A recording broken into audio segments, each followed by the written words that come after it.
Let f of x equal this, and g is the inverse of f. Given that f is 0, what is the value of g prime of 1? So this is not asking you to actually find the inverse function. There is a formula for the derivative of an inverse, right? So g prime of a is 1 over f prime of g of a, right? That's our inverse formula, right? For g of x equal to f inverse of x, right, where they're inverses, and that's what they gave you. So really, you're just walking through using this formula, and again, this is one that it's much easier if you know it, but if you don't, you don't, right? So it's really worth making note cards on stuff like this, right?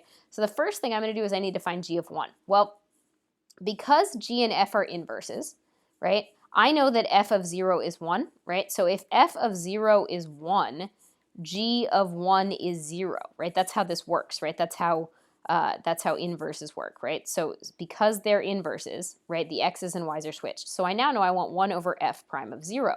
Well, now I need to find f prime of 0. Since I know f of x is a 2x plus 1 to the third, f prime should be a 3, 2x plus 1 to the second times the derivative of the inside.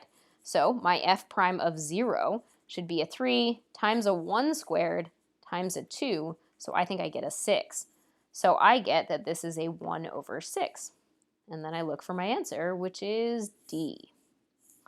All right, moving on.